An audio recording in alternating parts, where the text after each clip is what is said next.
Welcome back to the CONVO Couch, everyone. I am Pasta Jardula. And I'm Fiorella. And Jonny Sue is on those ones and twos, and we have a great show for you today. We have some Pete Buttigieg stuff, and I got my computer going off. Sorry about that. Let me turn the volume. We got Pete Buttigieg. We have Elizabeth Warren, little Bernie, little Tulse, and many other things to talk about. Even a man by the name of Thomas, what's his last name? I want to say Merton. MERTEN. We're going to talk a little bit about the impeachment process and your friend, your favorite fam, Neera Tanden. Mm-hmm. Well, let's start off right in the beginning with Pete Buttigieg. Mm-hmm. Nope. Yep.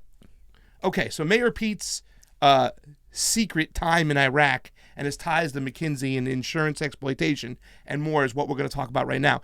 I said the other day, and we've been talking about this, that Pete Buttigieg is a naval intelligence officer. Well, he is, Yes. but he also has ties to the CIA, and I guess that's what we're going to start getting into. But Pasta, why don't you start by telling us a little bit about his experience during the war in Afghanistan? Well, you know, a lot of times people they think that he was just a veteran since he was in Afghanistan, Iraq, those areas that he spent time in the front line. It's not known whether or not Pete has experienced time on the front line. That doesn't mean anything, but his actual job, and I said this the other day, he is a naval military intelligence officer. So by definition, he's going to work with intelligence. He's going to work with the CIA. So by definition, he is a spook. And it's kind of crazy that these Democrats put these people forward without even doing a background check. I mean, I think from the get-go, we said that there's no way Kamala Harris is going to get in through.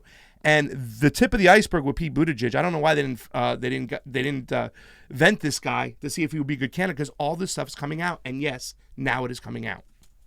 Okay, so specifically, though, the documents obtained by The Hill talk about how he mostly, like Pasta said, was when he was a naval intelligence officer, he sat and he mostly was doing, on the computer and doing that sort of work. But then there are other times where he said he crossed the line and he actually was in danger. And he talks about that in his book.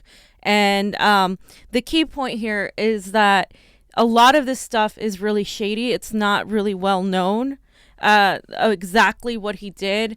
And he didn't receive any medals of honor on the battlefield because he was never really on the battlefield. So that is like fact that he wasn't ever like Tulsi, like a combat veteran, but he was assigned certain special projects during the time.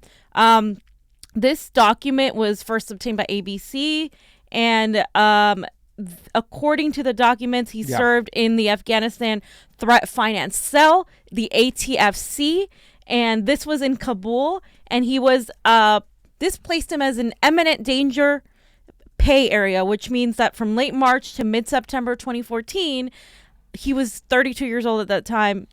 And this what he did was he would identify and disrupt the Taliban, Al-Qaeda, and other insurgent financial support networks in Afghanistan. So he was never really, like I said, a combat front of the lines guy. He gets some credit for going over there, and don't get me wrong, the job he was doing was an important job, I guess, if they're a true enemy, you know what I'm saying?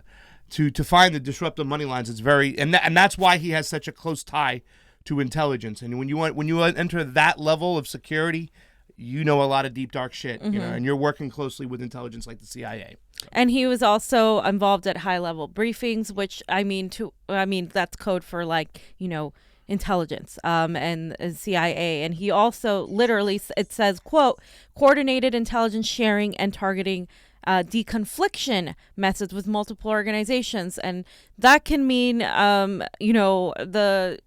the interactions between us and the terrorist groups as well. Yeah. And his book, if you guys want to read more into it, because a lot of people have told me that in his book, he goes into detail more, and it pretty much shows that he is a spook. It's called The Shortest Way Home.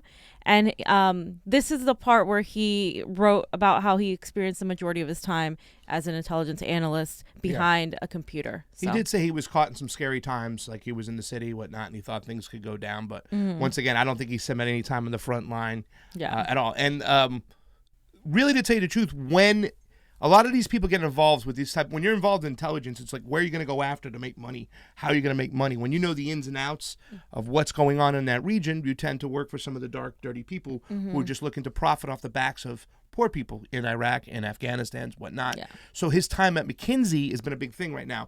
And he had signed a disclosure note with them, with McKinsey, saying that he can't relinquish what he did. Right. But McKinsey is known as a global research. They always put that global research and help, whatnot. But once again, they were involved in some shady stuff. And I think the press, good job for some of the press, is trying to push him to get the information of what he actually did for them when he was over in that region. So. Yeah, but he refuses to kind of talk about it. Did you pull that up over here? I pulled up the political argument and the Truth Dig article, which saying he's trying to distance himself. I think there was another article that came out today. An article that came out today that said that eventually he's going to be able to release that information. He hasn't released it yet. Okay. And right along with McKinsey though, that encompasses a lot of things that he did. And one of the main things that he did, according to McKinsey, I don't know, are you done with this? Yeah. Okay. Is that he participated in medical insurance exploitation, and this is like something completely new that a lot of people didn't know about. So I'm gonna go ahead and kind of walk everybody through. Okay, I'm going to go ahead and walk everyone through because this gentleman on Twitter went on and he basically broke it down because he had been involved while Pete was actually involved with McKinsey. So he was a former corporate executive. With a blue check mark. Yeah. So as a former corporate executive who worked with McKinsey, I may be able to shed light at one of Pete Buttigieg's named McKinsey clients. Unnamed McKinsey clients, and why it's very significant in this campaign. No, I have not endorsed anyone in this race, nor do I intend to. When I was a health insurance executive, my CFO had McKinsey on retainer. Every year or so, especially when one division or another wasn't making enough profit, McKinsey would be brought in to assess, quote, current operations. Those of us who knew about McKinsey's involvement at our insurance corporation knew it would lead to, quote, cost cutting. That's consultant talk for laying off workers, offshoring, and hiking rates. The McKinsey efforts would have code names because it had to be kept secret. This is very well known about McKinsey. Everything that was done was kept highly, highly secret. Now, what does this have to do with Pete Buttigieg? In his description of his McKinsey work, he says he worked in Michigan at a health insurance provider, performing analytical work, identifying savings in administration and overhead costs. Very similar to what he said he did during his time in Afghanistan. And then he continues, this is Wendell Porter, by the way, to an old health insurance executive, those are code words that translate roughly to cutting costs through layoffs, restructuring, and potentially denying health coverage to those in need. And important, he says, you'll notice Pete Buttigieg describes McKinsey's insurance client as, quote, nonprofit insurer. So that means it was a different kind of company, right? No, nonprofit insurers behave just like the for-profits. In fact, you might not be able to tell them apart. Example he has here, Blue Cross Blue Shield of Michigan is a, quote, nonprofit health insurer that fits a description of Pete Buttigieg's client. Its financials in 2007 were not great, which is when executives call in firms like McKinsey to come up with the tactics to right the ship. And based on this article below, BCBS laid off hundreds of people and increased their premiums dramatically not long after. Those premium increases likely led to a lot of people losing their insurance, which we can deduct what happens after that. He goes, if indeed Pete Buttigieg's client was Blue Cross Blue Shield, the report by Attorney General Michigan in 2007 has a lot to offer. The title, Profits Over People, the drive to privatize and destroy the social mission of Blue Cross Blue Shield. If it wasn't Blue Cross, it would have been another big insurer it would have to be another big insurer to be able to afford McKinsey. They don't come cheap. As I recall, my company paid them a monthly retainer of $50,000 and paid more for big special projects with code names. Why is this relevant to 2020? I'll leave analysis of Pete Buttigieg's transparency or his potential role in the rate hikes and layoffs to political experts. What I can speak to is how this experience might lead him to defend and protect health insurance companies now. Pete is fighting to preserve the role and profits of health insurance companies, hello public option, spending huge sums of ads slamming plans to rein them in. I'll be watching to see if my former insurance colleagues send him big campaign checks. He's probably one of their favorite candidates. Wow. As I know firsthand, insurers intentionally deny coverage to Americans to hoard their profits.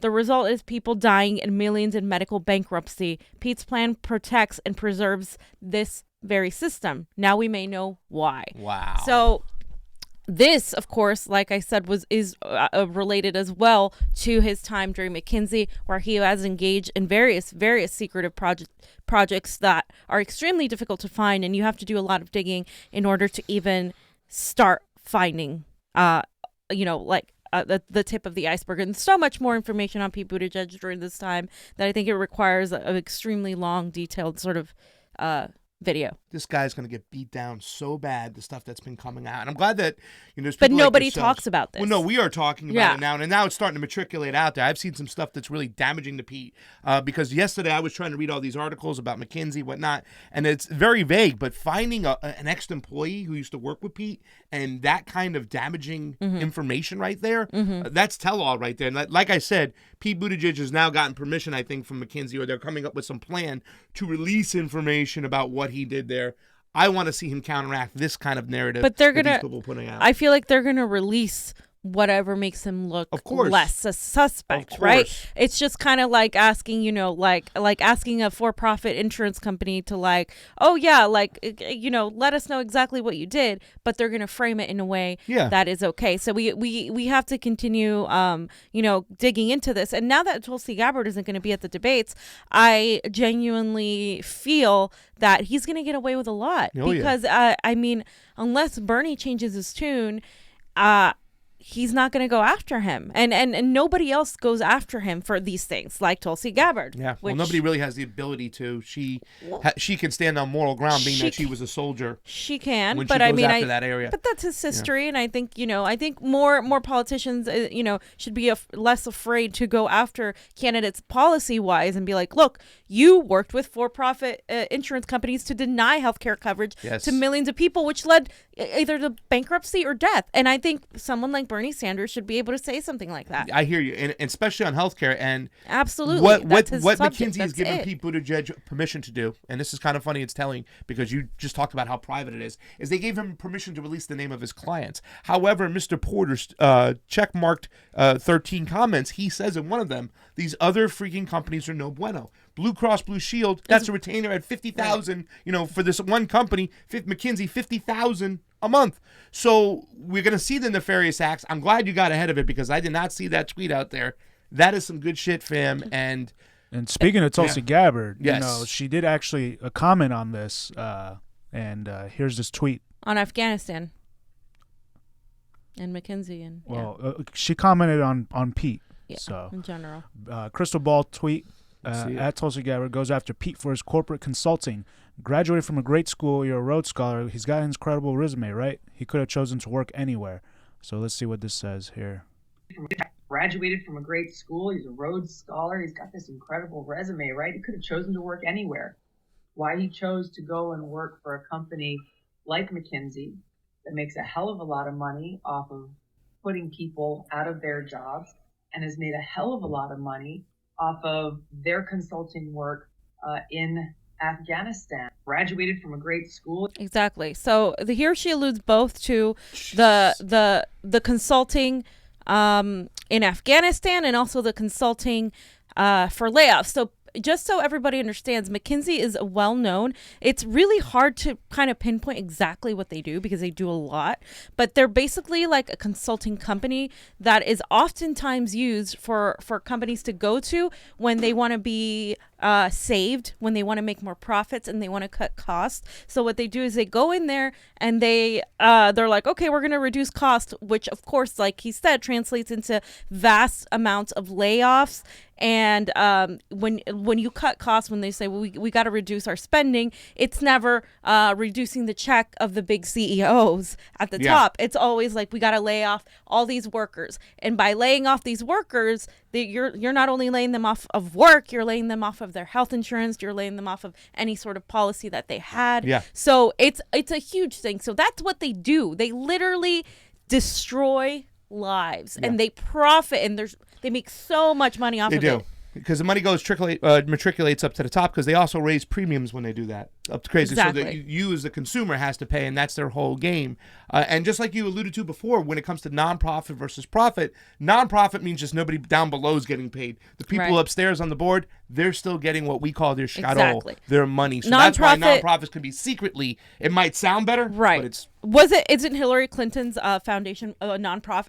So nonprofits are some of the most corrupt organizations because they get away. They oftentimes don't even pay much in taxes at all, and they get away completely with people thinking, oh, they're good. They're a nonprofit. They're not.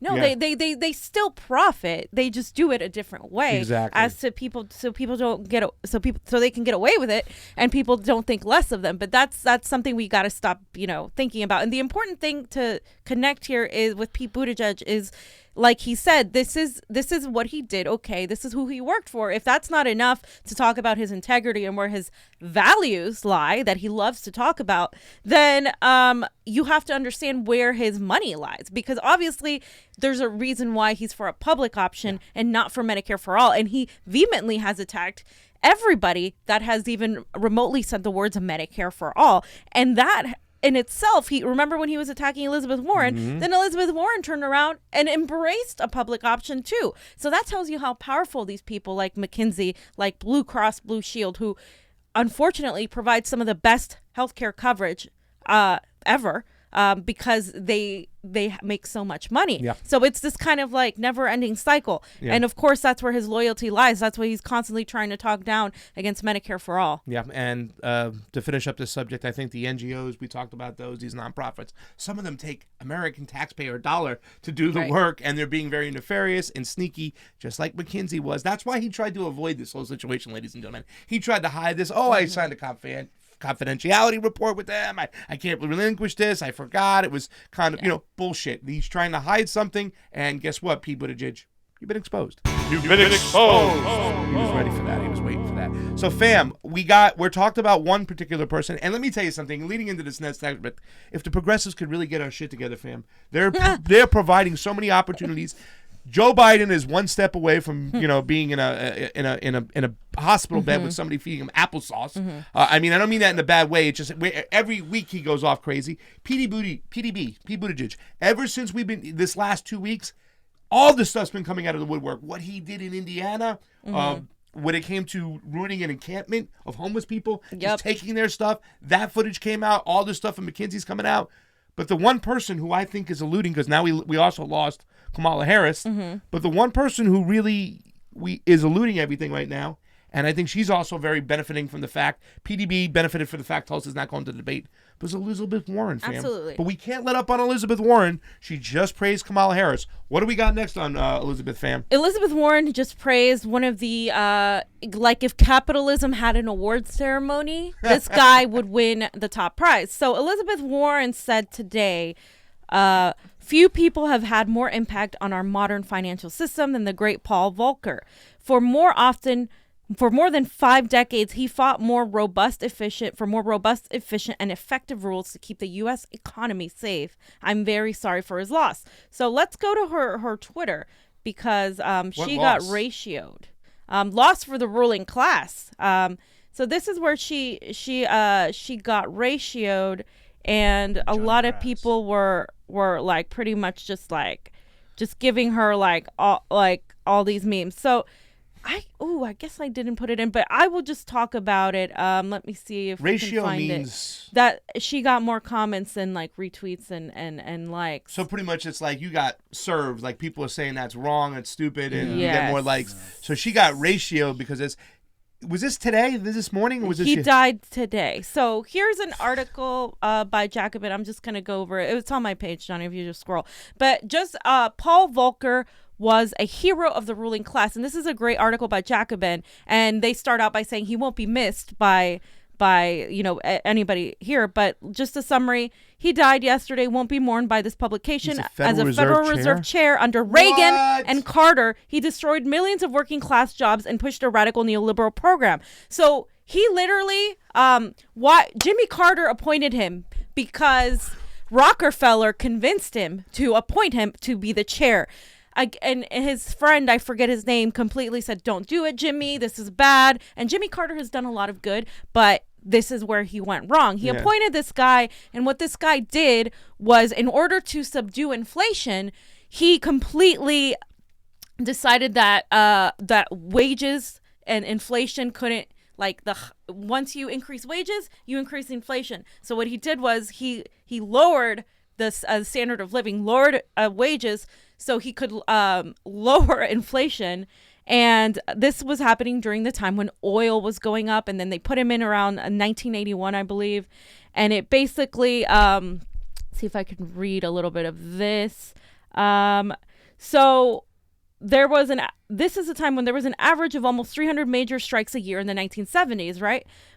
By the time he came out, there were 23. And there've been not 23 till this day after. So that goes to tell you that before, people were more armed and ready to take to the streets. Mm-hmm. So there's this appealing theory that reads, inflation as a sign of stalemate in the class conflicts. Workers push wages higher and employers respond by raising prices to protect profits. If the workers were winning, profits would suffer. If employers were, wages would suffer.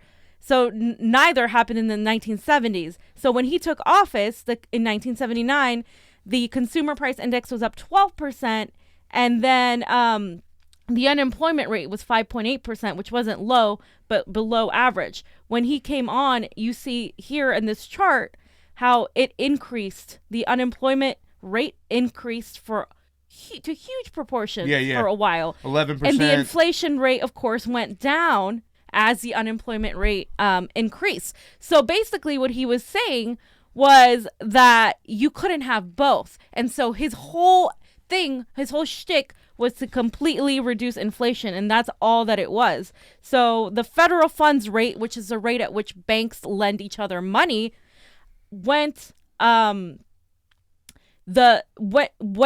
10.9% when he took office to 17.6% in 1980. Wow. So he was not a guy that was for the working class. I mean, this guy was a neoliberal to his core.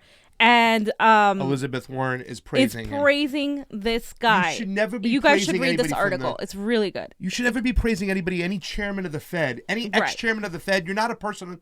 You're not a supporter of the people out there. Once again, she can't get out of her own echo chamber. Here she is. She's a rich lady, and she doesn't know what it's like. She was supposed to protect us from these people. She was supposed to rage against these people. That was her whole shtick, or her whole ideology. Was putting people like this out, get them out, and putting people Pasta. She's a capitalist in her bones, and she was a Republican, and she really admired Reagan.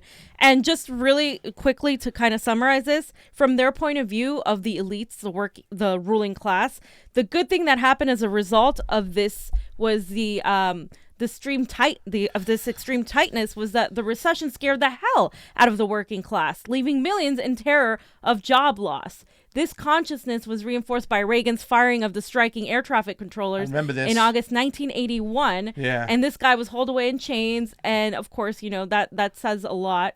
And like I said, the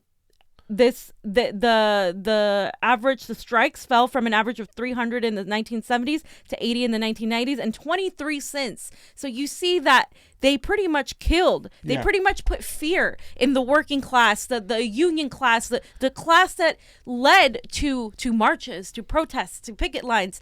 This guy and his economic policies fueled by Reaganomics is the result of is why we have the neoliberalism that we have now. Yes. And what caused the subsequent recessions. Yes. The death of unions was the 1980s. This was the chairman of the Fed when unions were the biggest under attack and eventually died. I remember being 8 years old asking, because my father and my uncle were talking about the air traffic controllers, and I was like 8 years old. I didn't know what the hell was going on. But I remember them talking about this, and I think what Reagan did eventually, too, was he didn't he didn't bow down to them. He even took a step further and he used the National Guard, I believe, and brought them in as air traffic controllers to fill in until they eventually caved and took less wages. So rip Paul Volcker, hero of accumulation. The accumulation of wealth for the top. Yep. That's exactly what he did. So why the hell are you praising him, 2 days in a Elizabeth row. Warren?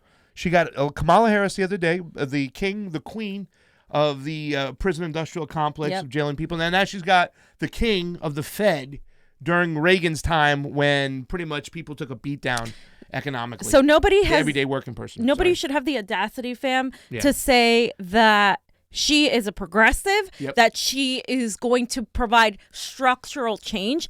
She's not. She's praising the system that we still have. That was the beginning of neoliberalism. That was it, and we still have that. And look what it has done. It has taken us to late stage capitalism and oligarchy. The top 1% owning more wealth than the bottom half. I'm turning into Bernie Sanders here because that is the reality. And how dare we prop her up and equate her to being the same as Bernie Sanders when this is what she believes in. Bernie Sanders does not believe in this. He believes in the opposite. And that's something that people need to get through their head, especially some of the people that work for his campaign, especially some of his surrogates that are kind of equating her. What are you doing? This is entirely the antithesis of that. Yeah. And Elizabeth Warren, guess what? You've been exposed. You've been exposed. Got it again. There it goes. You know, fam, we're going to have some candidates on in the near future that might have praised Elizabeth Warren when they come here and they get on the show. You can ask them what's up. But yeah, you were right. This is the birth of neoliberalism. And we have to listen. We have to speak of those things. It's like, we're not some people don't know. They don't know. But we feel strongly about certain issues or certain candidates.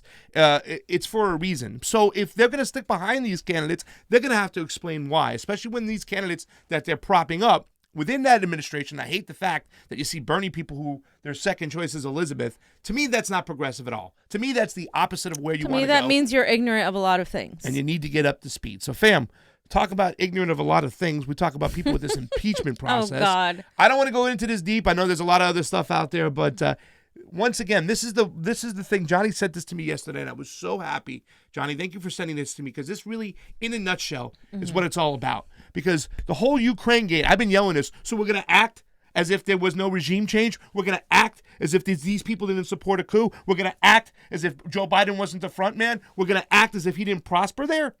That's how this is what we're doing.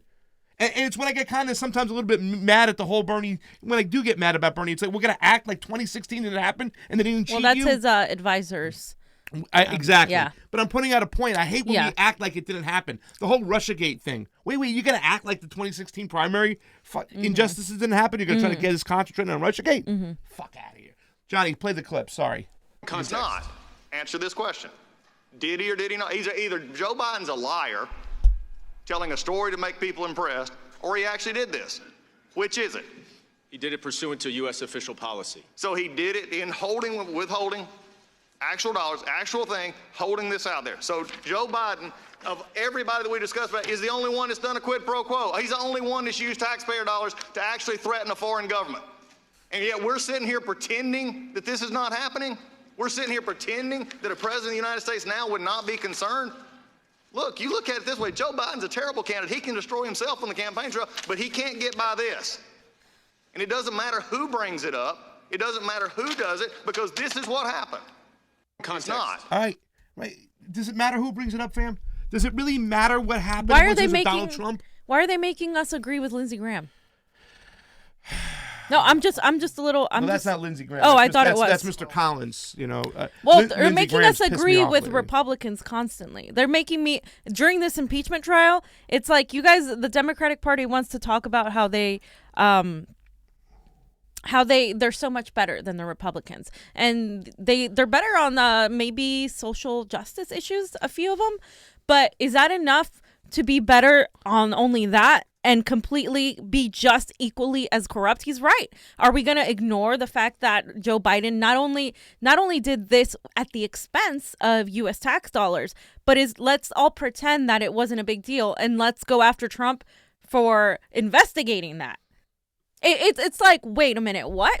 And of course, Trump derangement syndrome allows us to be like, oh, well, Donald Trump is bad and we must get rid of him. Orange man bad. Let's get rid of him. It's like, we know Donald Trump. I know Donald Trump's bad. You don't have to tell me. You don't have to constantly call him Orange man. You don't have to constantly remind me of how bad he is. The Democrats are more of a threat right now to the progressive movement than the Republicans are. Absolutely. We know our enemy and who the Republicans are. The Democrats pretend they're our friend and then they turn around and do shit like this. Yes. And it's a problem, because if we're going to hold Donald Trump accountable for something, you got to hold the entire Democratic establishment accountable, and they are far more accountable on this issue. And again, they're not impeaching Trump for the things they should impeach him on. They're impeaching him on a distraction. So they can, of course, hide their own guilt. Yeah, their own guilt. And that's what it is too, as well. It's you're being so hypocritical when you're saying we got to hold this person accountable, but what we can do, what we did, we're just going to ignore. And let me just give you the whole scale. Donald Trump in the Ukraine, here, bad things. Over here, I'll give him that. Maybe, okay, whatever. Here's the Democrats right up here. Adam Schiff, what he did. Nancy Pelosi, what she did for her son. Joe Biden, he admitted it. Yeah. He admitted it. Oh, son of a bitch. After they was fired, this is the no malarkey bus time. Son of a bitch, you better replace it. He was investigating your son. You openly admitted that he needed to go and get fired. He got fired. And now you want to sit there and act like Donald Trump investigating it? Trying to clear his name. Let's be honest what this is about. For those of us who've been following this, Donald Trump wants to show that Russiagate was nothing more than a falsy narrative. And that's what really pisses me off. He's not going after the Democrats for what he did.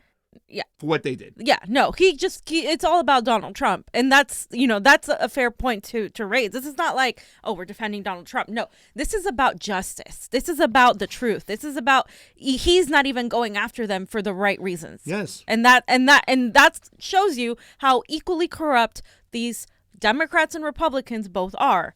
Yes. That's it. They're the same sort of disgusting corruption. Yeah. It doesn't matter if one's blue and one's red. And here's the thing that's disgusting. The reason why they're not going after him for the real big sins within the Ukraine are the people that we talk to, Sloboda and Zeus, they talk about it, about what happened. There was a bloody coup that we supported. People died, okay? People died, and they're still dying, and they're still one of the poorest. But yet, instead, Donald Trump is going after them for the nefarious actions they did financially. Why? Because he's for regime change, too. We need to get rid of the lot of them. The lot of them. And that's just where we stand on friggin' impeachment in the Ukraine. I just wanted to show that, fam. You got anything else about that stuff? No, not about that. Let me look. Is there been any super chats? I haven't even talked. Not a super chat yet, but thank you for everybody joining on. 67 people on there, 16 people on the Facebook, and about 159 are hanging out on the Convo Couch YouTube. We got to talk about Fam's favorite person. Fam, big star. She has a poster in a room of Neera Tanning going, where I shoot darts, and I'm really good at darts, actually. Yes. You always hit it right between the eyes. Yeah. Right near her unibrow. Don't be mean. Sorry about that. So two things Neera Tanden has done. She has been trashing Bernie Sanders supporters as usual. That's her usual stick. But she has also gone after our Jeremy Corbyn, the Bernie Sanders of the UK. And she said in this tweet that this letter has been written by so many I admire, including John Le Carre, Oz Koterji, and Tom Holland, is a tragedy. Labor's anti-Semitism problem should have been rooted out long ago. Concerns about anti-Semitism mean we cannot vote Labor. And what? So she's perpetuating the smear that Jeremy Corbyn is anti-Semitic. Because that is the one thing they consistently, smear him on. Oh, he's anti-Semitic. He's anti-Semitic. Why? Because he wants to hold the state of Israel accountable for the human rights violations that they constantly engage in. So disgusting. And, of course, the overfunding by the United States via weapons and technology and military support, of course. So she goes and tweets this, and everybody just goes at her like, stay out of your UK politics, you wanker. You wanker. Taking your bad ratio to the international level. Colin Tiernan. Nice, Colin. Nice. And then just like she got ratioed again. I mean, this just goes on and on and on. Oh, what's that one say? Just say you're a Republican already. Just Who's say, that? That's Donald. Donald Thomas Capello. Really nice comment. Who else? Would this be considered U.S. meddling in UK elections? That's Maybe. a good point. No, I mean, it's just an opinion. If she's Not really, but I mean, but once again, not for nothing. Neera Tand is disgusting. I remember we having this conversation. Here we go. Look at that one. We had this conversation, and I said to you, Fiorella, who's the person? Because me, it's like Adam Schiff. Like he's top of the list. Adam Schiff, Chuck Schumer. Those people really bother me. Fiorella is like Neera Tanden. You that know girl, the list that Arya Stark has when she starts going she's at after the the top of people? it? Yeah, she'd definitely be. Yeah. So Max Blumenthal says, you don't even know who Oz Koterji is, do you? Shows what a phony operation this whole anti-Semitism witch hunt is. Can we retweet that, please? That is so awesome. Retweet that for me. We got it. We got it. Boom, Okay. Maxie B. Okay. So another status, this is in response to that, of course. So Aaron Matei went after her and said, neoliberal U.S. activist at, he's giving her too much credit, at Neera Tanden, advocating re-election of Trump-backed right-wing UK Prime Minister Boris Johnson, which is effectively what she's doing. Yeah. And Boris Johnson is trash, citing anti-Semitism problem, smear campaign against real progressives and real anti-racist Jeremy Corbyn.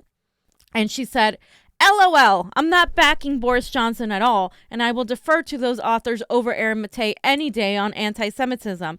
But I am enjoying the hypocrisy of him not accepting third-party voting in 2009 when he was all too fine with it in 2016. So not only is she using this to attack Jeremy Corbyn, she's using this to attack, once again, Bernie Sanders and Bernie supporters and those who did not vote for Hillary Clinton. Yep. Because she is, of course, the rot of the Democratic Party, and we knew that. And shaming us again, continuing the sentiment of vote shaming. Yeah. It's disgusting. Neera Tanden, Trump enabler. Look at that one. I love that. That's a good one. Right there it is. Get that big picture up there, Johnny. Neera Tanden, Trump That's enabler. what she's doing. Trump enabler. Stop it. That's a good. Fam, we got to get on to some positive stuff because we've been bagging on all these people left and right. There are 66 people hanging out on the. Do you have anything else about Neera Tanden before we move on? No, just that she sucks and she's awful and she should go away. We got a lot of Hillary. people. Gabriel Ramirez, Steve Wilburn, Jeff Pearson, Stefan Medayor, William Reed, Tom Toth. What's up, buddy? Leah Perkle and Johannes D. Celentio are on the Facebook. 66 people watching on the MCSC network. If you haven't subscribed to the Convo Couch, please do so. Or I'll come after you. Or she will. She'll put you on the Arya Stark list. Gabriel Ramirez, Steve Wilburn, Jeff Pearson, all those good people. Jake Smith, Blind Seer, Neera, Nerdy Vegan. How you doing, Neera. Ted Calvin? Maya, and others. Please go on over to the Convo Couch YouTube. And on the Convo Couch YouTube, we almost have 200 people there. If you haven't subscribed to the MCSC network, if you haven't heard Nico House, you got to get over there. That's our friend, our good brother. We love him. Nico House. Sometimes. Yeah, no, we love Stop it. Karen M. Always talking shit. Brian Cosby. Great White Shart. Johnny, you love that nickname, Great White Shart. Vidal Gomez Jr., Jesus Zamora, what's up, buddy? Stop, Jesus. Beat the House, sports and politics. Sports and politics together is very interesting. Where's Ungi at? We're looking for you, William Martyr. Pasta and Johnny want to do like their sports thing. Adam Nation, Aurelius Prime. I'm getting further away from sports, fam. I remember that term. They play hockey all night. I do love some hockey. We don't play all night. Stop. We play here and there. True. Breaking news. We do a lot more research than we do. We play maybe 1-2 hockey games a night, if that. Okay. To digress, and I am getting further away from sports because I live by quotes, and one of my favorite quotes nowadays is give them circuses and bread, and they'll never revolt. So football is part of the circus. Time. Yeah. Can you give a little credit rather than oh my Lord? So let's talk about the next subject. Let's Thomas talk about Merton. Johnny. Thomas Merton. This is Johnny's.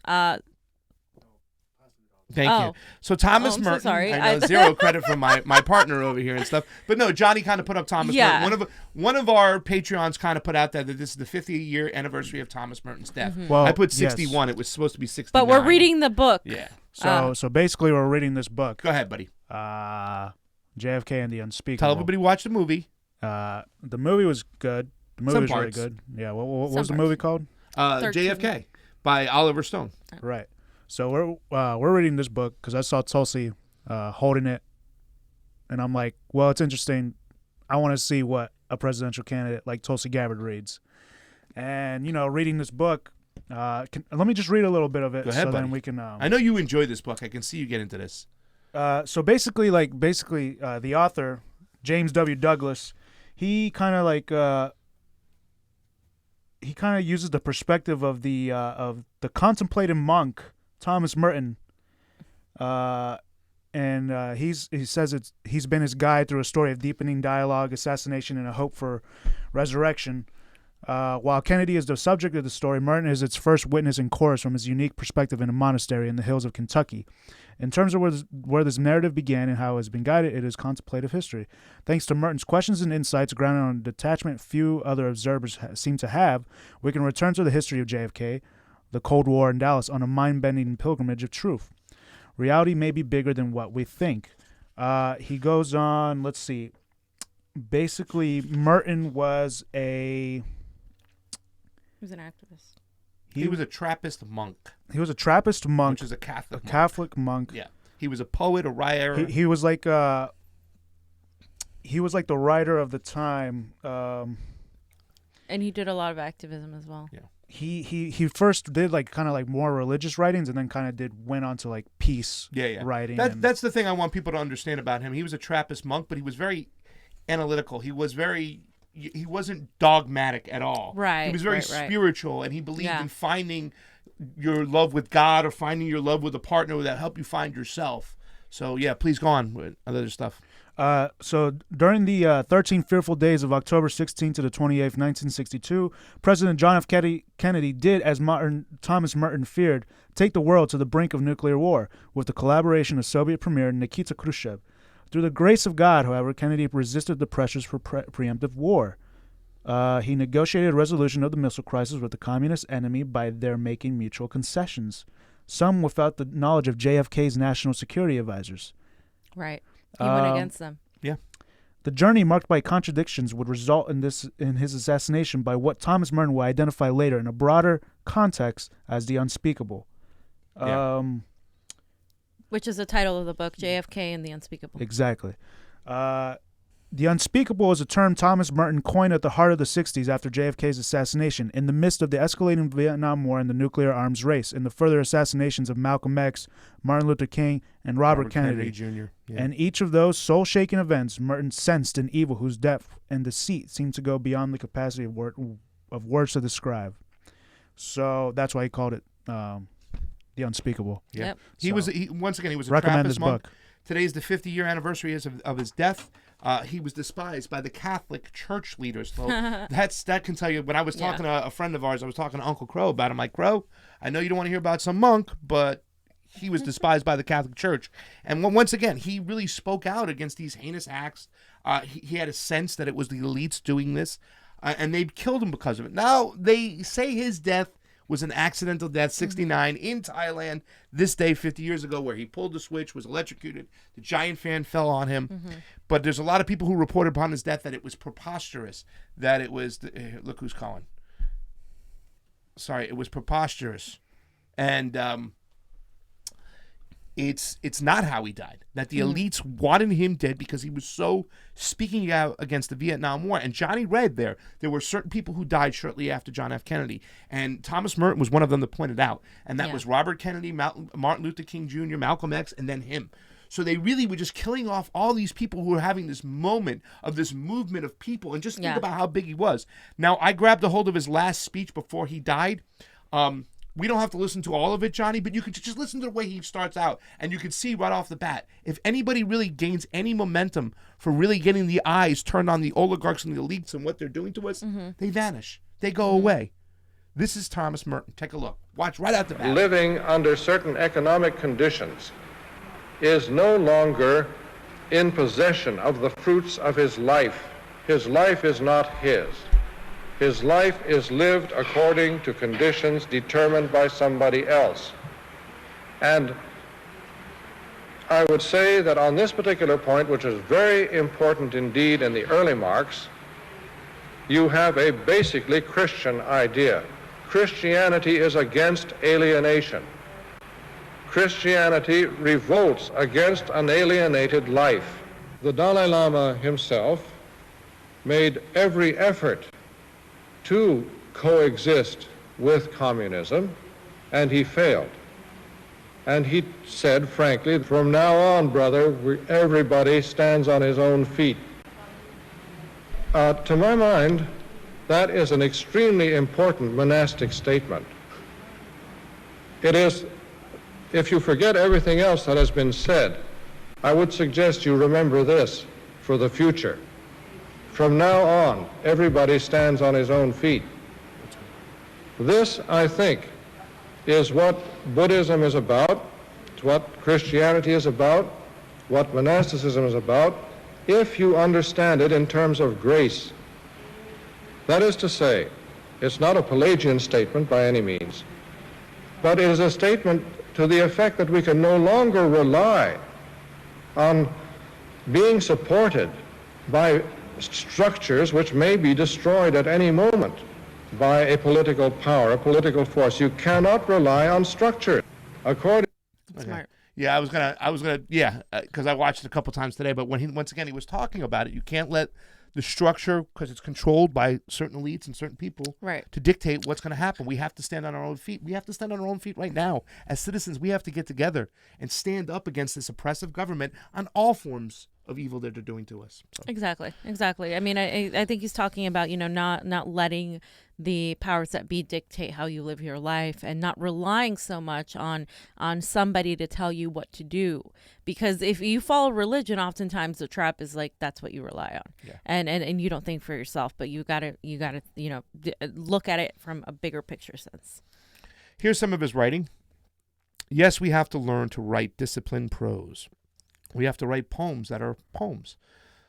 But that is a relatively unprofitable and secondary concern compared with the duty of first writing nonsense. We have to learn that the knack of free association, to let loose what is hidden in our depths, to expand rather than to condense prematurely. Rather than making an intellectual point and then devising a form to express it, we need rather to release the face that is sweating under the mask and let it sweat out in the open for change, even though nobody else gives it a prize for special beauty or significance. And it's kind of like once again, this is not the writing of a Catholic priest. Right. This is like a Buddhist mentality. I wanted to kind of get like a mindset of what this guy was all about. And he had all these other beautiful quotes, fam. I kind of put them up, the quotes, and you can pick out right here.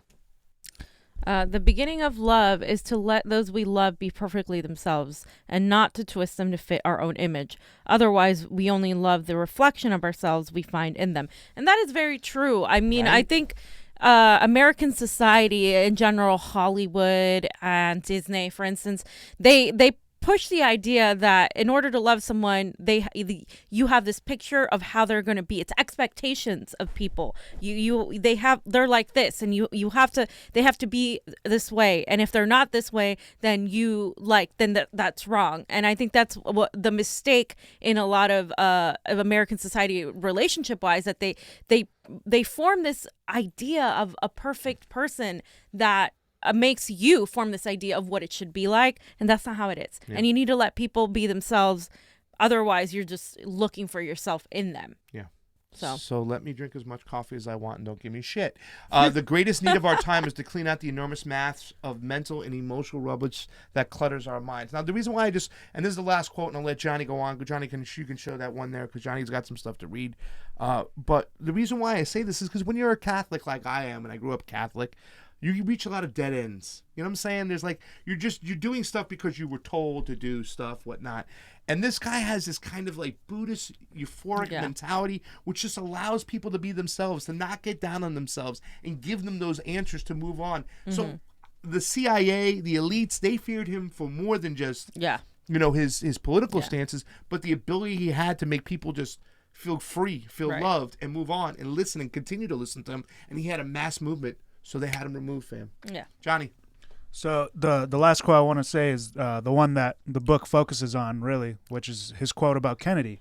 And it was in a letter written to his friend W.H. Ferry in January 1962, Merton assessed Kennedy's character at that point in a negative and insightful way. I have little confidence in Kennedy. I think he cannot fully measure up to the magnitude of his task and lacks creative imagination and the deeper kind of sensitivity that is needed.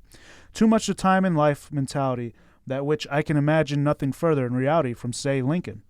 What is needed is really not shrewdness or craft, but what the politicians don't have, depth and humanity, and a certain totality of self-forgetfulness and compassion. not just for individuals, but for a man as a whole, a deeper kind of dedication. Maybe Kennedy will break through into that someday by miracle, but such people are before long marked out for assassination. Wow. That's very powerful. And I can't help He called it. Yeah, and I can't help but think of Bernie Sanders when you're talking about humanity, compassion, empathy. One of the reasons people really love people like Bernie Sanders and even people like Tulsi Gabbard is that they look at people as a whole. Like we need to serve our the American people, she says. And Bernie Sanders is always like, when I hurt, you hurt. This is not about me. Yeah. This is about all of us. This is about bringing people together. That is what, to me, really causes fear in my heart for these people that are completely like, look, they're taking on the entire political establishment and look what they're doing to them. Now, all of this is in front of the cameras. We really don't know the things that are happening behind the scenes, and we can make as many predictions as possible. But the fact is that when people are a threat to the status quo, to the establishment, to the elites, to the military industrial complex, that is what happens to them. Yeah. So that is something to keep in mind. It is not a conspiracy theory. You can go back and read numerous publications on how John F. Kennedy was murdered by multiple shooters and how this whole thing was set up to completely hide the fact that he was assassinated by our own government. Yeah. So, well, yeah, whoever they are, elites, government, whatever you want, New World Order, deep state, whatever you want to call them. And Thomas Merton, you can see he's pushing Kennedy too as well. He's once again he's pushing Kennedy to even get better. Kennedy was known as one of those we talk about. Anybody who's taken on the intelligence company or the elites, they've been shot in the face. We got Lincoln, we have Kennedy, and like I said, this combination of Bernie and Tulsi to me is so freaking great. I wish a lot more people saw it the way we do, because her political views against speaking out against wars and all this, and Bernie's understanding of when that child there is suffering, that child is my child mentality. Can really, really go. It's the antithesis of, oh, well, you got to put yourself up out your bootstraps, and I don't care about anybody else except me and me. That's Donald Trump, and that's like what we're fighting here. We're fighting that. We're fighting that mentality. Breaking news. Service above self. Sorry. Service above self. Yeah, exactly. Those are the things. Breaking news. We're going to finish up the show. We have Ghislaine Maxwell will be coming out of hiding to tell her story about her side, and she's going to be defending Prince Andrew. The True Pundit just reported just yesterday that Ghislaine might come out of her hole and give an interview. And it's supposedly she's going to be defending Andrew and defending some of the Jeffrey and some of the things. How is she not in jail? Well, I mean, she's been, the whole thing is that within this article, they talk about the her mentality of doing this is to try to get out in front of it, that if she has any chance to save name or save face, she's got to do it on her terms. But if she continuously sits still, that they'll eventually come up and catch up with her. Yeah, she's been accused multiple times by multiple victims as facilitating and participating in the abuse. So. Yeah. Well, that's it right there. There's not too much about that story, but supposedly there's leakings. People close to her have said so. We will be waiting. We will. What did I say? I'll be waiting to hear that. I'll believe it when I see it. When I see it, Ghislaine Maxwell. And then she's going to pop up and be like, surprise, motherfucker. Special thanks out to Matthew Sevilla, Gilbert Flores. This is over on our Facebook. William Reed. Thank you guys. Leah Perkle and Franklin Al Warren. No, Franklin Al. Thank you so much. Just talking shit about Elizabeth Warren. Okay. The People United, Nerdy Vegan, Eric O, all hanging out on We'll never be divided. MCSC Network. And we do have a super chat contribution from Bob Browning on the Convo Couch YouTube. Thank you for the super chat contribution, as it is. He was waiting to say that. Appreciated on the couch. You love that. Thanks. You are a genuine type of You are the genuine type of info source we need, fam. We need. Thank you, Mr. Browning. We appreciate it. And those super chat contributions, they help. We have a couple more. We have one from Kisharmi Kate. Hi, Kate. Thank you for covering my all-time favorite, Thomas Merton. I read Merton every day. You inspired us. We listened to you. Thank you for being such a great patron. Yes, thank on our Patreon. And you told us about Thomas Merton. And about 3 hours last night of reading, looking at videos, watching his stuff, going around there and really seeing who he was. We had got a little sense in the JFK book. Yeah. And Johnny, she had heard about the JFK book. and saw that stuff. We talked about it, and that's what really drove us to say Kemshwari Kate, can never say her name, said that you guys are deep diving, and that's what we just did over here. Non de plum penami. No, go ahead. Just signed on and listened to 35 minutes behind you. Please make a horse whiny sound clip for whenever you say Hillary or Nira. Think my Young God. Good Frankenstein. idea. Frau Blaucher. Great show. Thanks. None. We're going to make a horse thing, and we'll get that horse. Yeah. But can we get a dolphin? Do we have a dolphin? The How about dolphin, this? it's too cute Hillary. for them. There you go.